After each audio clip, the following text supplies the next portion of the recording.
All right. Let's resume our discussion. I'm sorry that I was not able to record this lecture on Monday and even Tuesday.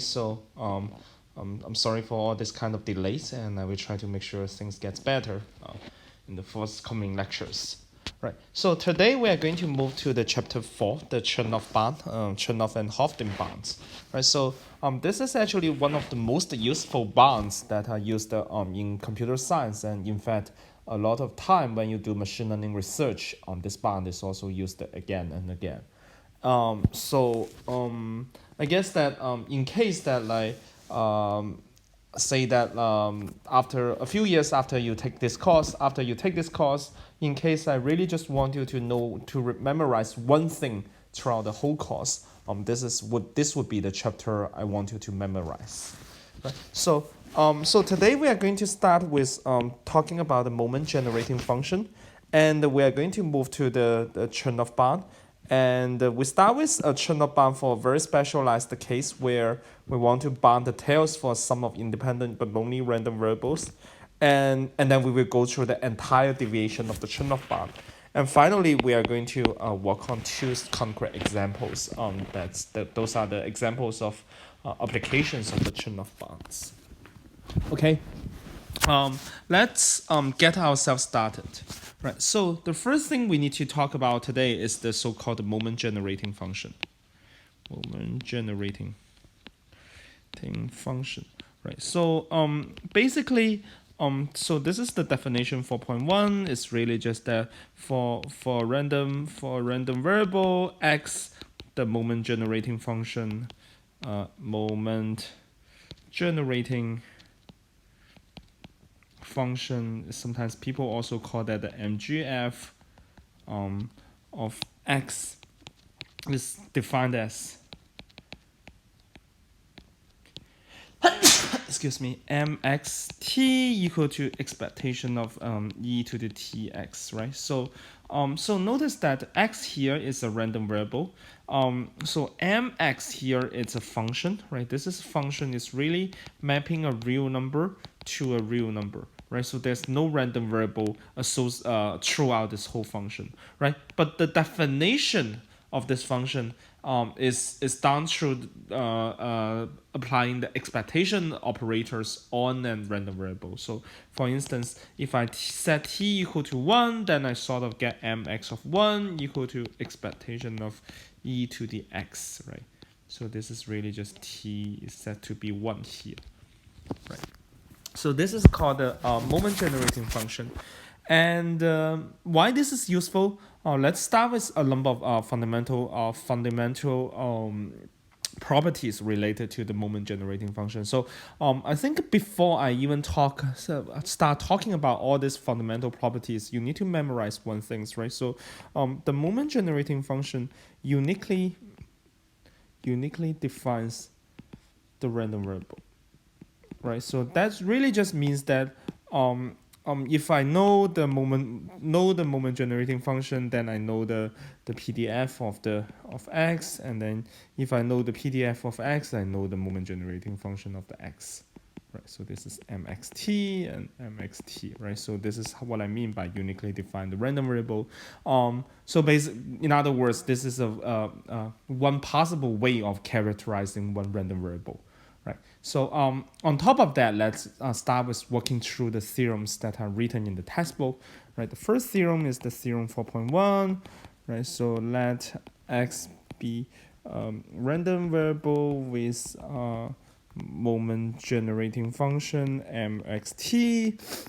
Then basically under the assumption that the expectation and the differentiation can be commuted, right? So I will talk about what do I mean here. And under this kind of assumption, right? So at this moment, you don't need to worry about this assumption, but let's just directly move to the major conclusion that for all n greater than equal to 1, we have e x n equal to m to the x and equal to 0, right? So sorry that maybe what I spelled up just now was not comprehensible, right? So for any constant that's larger than one, and expectation of x to the n, right? So remember, this is really just the nth moment, right? Moment, and this is equal to the quantity on the right hand side, right? So this is really just that taking n's derivative, right? So basically, if you have a f function of fx, right? Usually people write the first derivative as f prime x, right? And the second derivative is x2 x, right? Which is defined as d of dx f prime of x, right? So this is 2 here, right? So similarly, when you write f3 of x is really just equals to the d of dx f2 of x, right? So this is the nth derivative of m, right?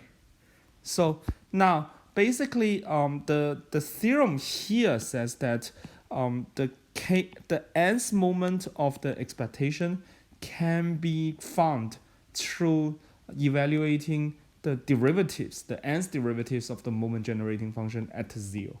Right. So this is the interpretation. Basically, this is really just to relate the information that we can obtain from the moment generating function with the moment, right? So this is exactly why this is called the moment generating function, because we are sort of generating the different moments of the expectations, right?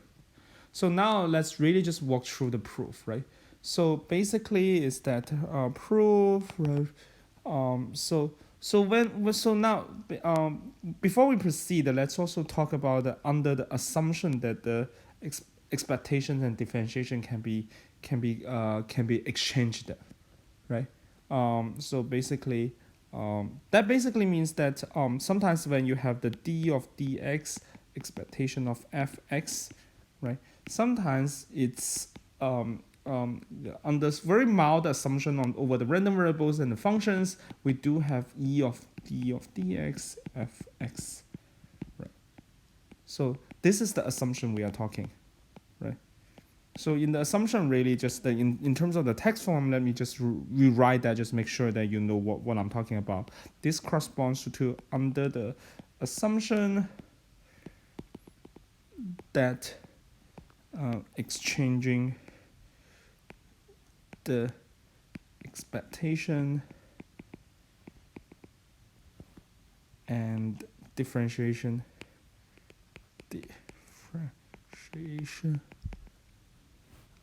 operations is legitimate. Operations is legitimate.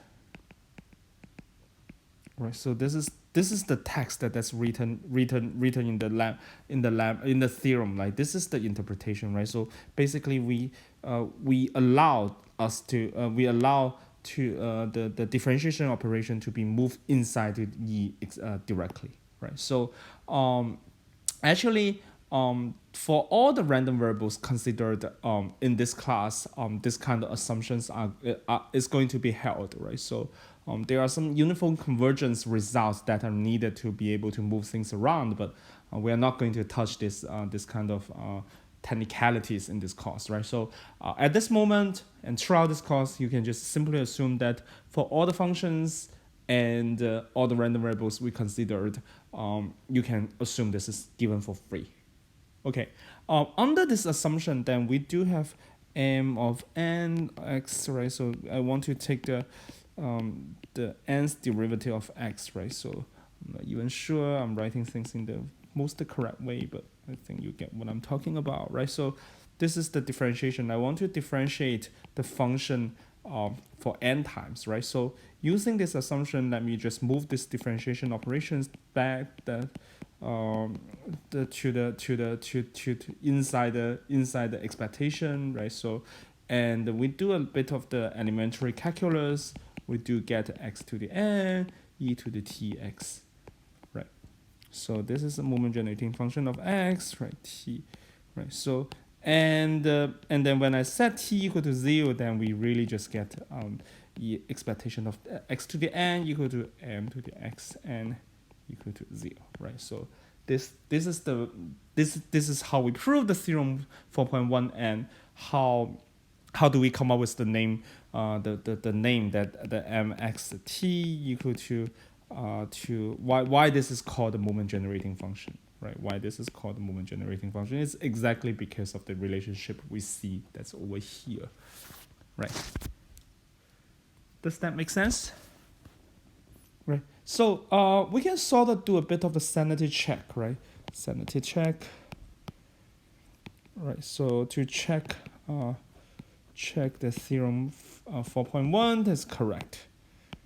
Right. So in order to do that, right? So consider a geometry random variable. Consider a geometric random variable x, right? So basically that x, like you just recall that probably x equal to I is really just equal to 1 minus p to the k minus 1 and q and p, right? So this is the PDF of the geometry random variable. It's really just the number of random courses we need until we see a head. Right, so this is what we did. I think in two or three lectures ago, right? So let's go back to this random variable and examine its moment generating function and just check that the theorem 4.1 makes sense in this particular setting, right? So we do have m of xt equal to e expectation of e to the tx, right? So now really just by using the definition of the expectation, right? So it's really just that I sum up all possibilities of x, right? So x can only take integer forms, right? So I'm summing up all possible positive integers, right? And I can write down this one, k minus 1 p, right? So this is the PDF, and this is associated value, right? So I also need to substitute the x by I, right? So x is I, right, at this moment, right?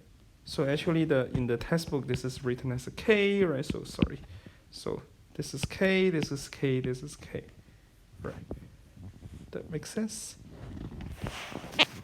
Okay. And now you do need to use one more or less, like it's the Taylor expansion, right? So the Taylor expansion basically says as follows. Right.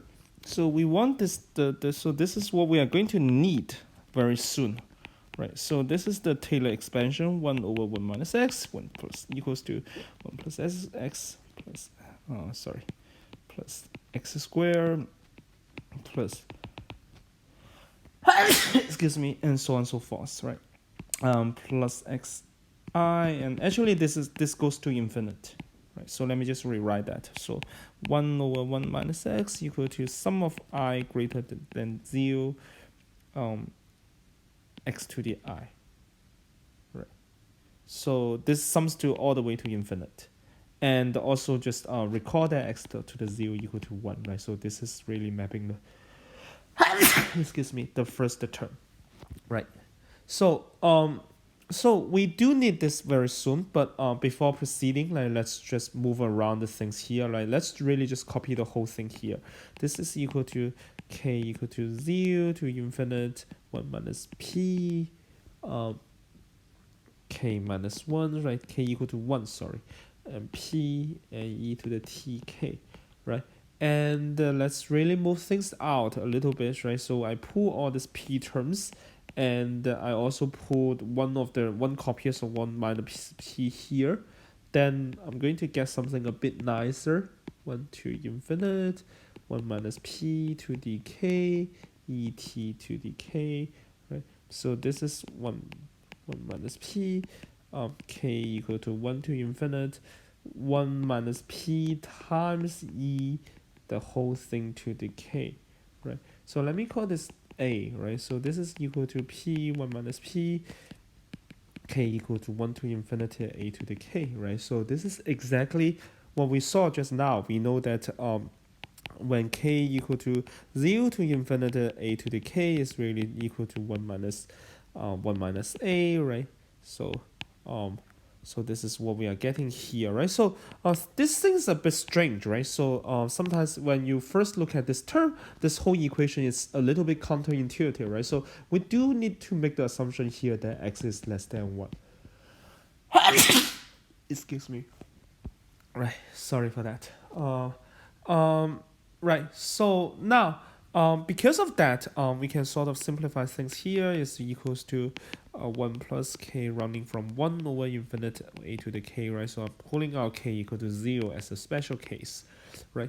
And equal to 1 minus a, right? And then move to the 1 to the right hand side, right? This gives me k equal to 1 to infinite a to the k equal to 1 minus a minus 1.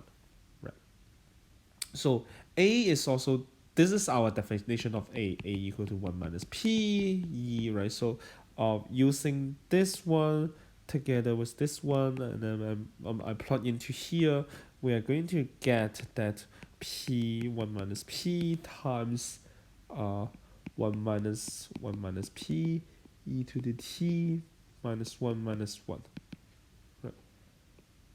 So so this is actually the moment generating function of t, right?